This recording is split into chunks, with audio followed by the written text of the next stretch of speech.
اعوذ باللہ من الشیطان الرجیم بسم اللہ الرحمن الرحیم۔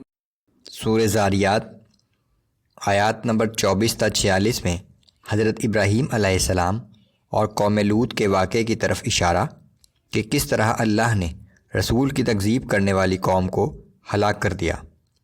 فرعون، عاد، سمود اور قوم نوح کے واقعات کی طرف اشارہ کہ کس طرح انہوں نے اپنے رسولوں کی تکذیب کی اور بالآخر اللہ کے عذاب میں گرفتار ہوئے۔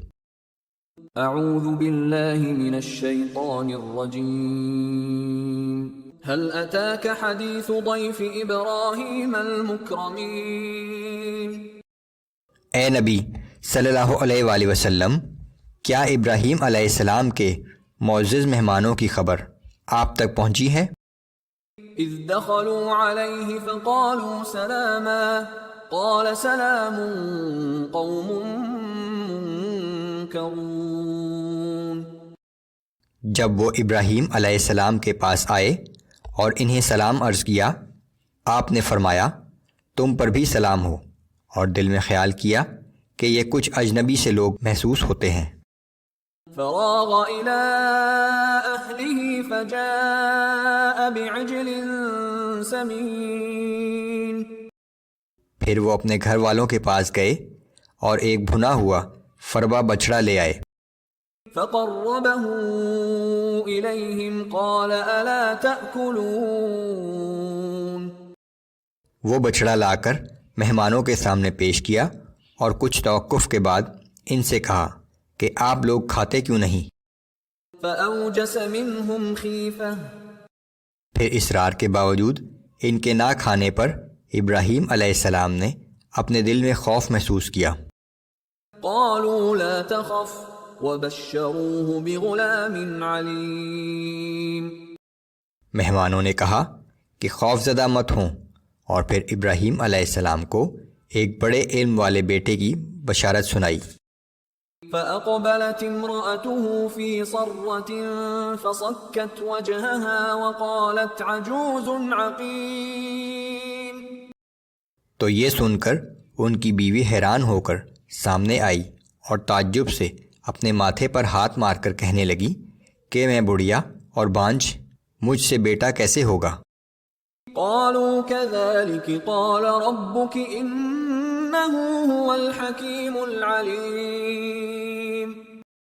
انہوں نے کہا کہ تیرے رب نے اسی طرح فرمایا ہے، بے شک وہ بہت حکمت والا اور سب کچھ جاننے والا ہے۔ قال فما خطبكم أيها المرسلون۔ ابراہیم علیہ السلام نے کہا کہ اللہ کے بھیجے ہوئے فرشتوں، اب تمہیں کیا مہم درپیش ہے؟ قالوا إنا أرسلنا إلى قوم مجرمين۔ انہوں نے کہا کہ ہم ایک مجرم قوم کی طرف بھیجے گئے ہیں، قوم لوط کی طرف۔ لنرسل عليهم حجارة من طين مسومة عند ربك للمسرفين۔ تاکہ ان لوگوں پر پکی ہوئی مٹی کے پتھر برسا دیں، وہ پتھر جو آپ کے رب کی جانب سے اس حد سے گزر جانے والی قوم کے لیے نشان زدہ ہیں۔ فأخرجنا من كان فيها من المؤمنين۔ اور آخر کار اس بستی میں جتنے اہل ایمان تھے ہم نے انہیں وہاں سے باہر نکال لیا۔ فما وجدنا فيها غير بيت من المسلمين۔ اور وہاں ہم نے مسلمانوں کے ایک گھر کے سوا اور کوئی گھر پایا ہی نہیں۔ یہ گھرانہ لوط علیہ السلام اور ان کی 2 بیٹیوں پر مشتمل تھا۔ وَتَرَكْنَا فِيهَا آيَةً لِّلَّذِينَ يَخَافُونَ الْعَذَابَ الْأَلِيمَ۔ اور ہم نے ان تباہ شدہ بستیوں کو ایسے لوگوں کے لیے ایک نشانی بنا کر چھوڑ دیا جو دردناک عذاب سے ڈرتے ہیں۔ وفي موسى إذ أرسلناه إلى فرعون بسلطان مبين۔ اور اسی طرح موسیٰ کے واقعے میں بھی ایک عبرت آموز نشانی ہے جب ہم نے انہیں صریح معجزہ دے کر فرعون کی طرف بھیجا۔ فتولى بركنه وقال ساحر أو مجنون، لیکن اس نے اپنی طاقت کے زوم میں روگردانی کی اور کہنے لگا کہ موسیٰ جادوگر ہے یا دیوانہ۔ فأخذناه وجنوده فنبذناهم في اليم وهو مليم، پھر ہم نے فرعون اور اس کے لشکروں کو پکڑ لیا اور ان سب کو سمندر میں پھینک دیا، اس حال میں کہ وہ اپنے آپ کو ملامت کر رہا تھا۔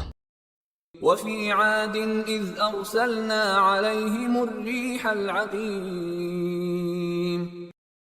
اور قوم عاد کے واقعے میں بھی ایک سبق آموز نشانی ہے جب ہم نے ان پر ایک تند و تیز آندھی بھیجی۔ ما تذر من شيء أتت عليه إلا جعلته كالرميم، وہ جس چیز پر بھی گزرتی اسے بوسیدہ ہڈیوں کی طرح ریزہ ریزہ کر ڈالتی تھی۔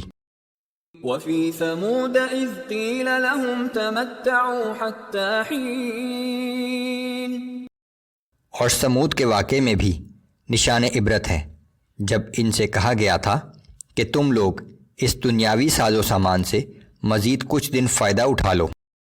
فعتوا عن امر ربهم فاخذتهم الصاعقة وهم ينظرون، سو ان لوگوں نے اپنے رب کے حکم سے سرتابی کی، پھر ان کے دیکھتے ہی دیکھتے ایک ہولناک کڑک نے انہیں آ پکڑا۔ فما استطاعوا من قيام وما كانوا منتصرين، پھر نہ تو وہ کھڑے ہو سکے اور نہ ہی کسی سے مدد حاصل کر سکے۔ وقوم نوح من قبل انهم كانوا قوما فاسقين، اور ان سے پہلے ہم قوم نوح کو ہلاک کر چکے ہیں، بلا شبہ وہ بہت ہی نافرمان لوگ تھے۔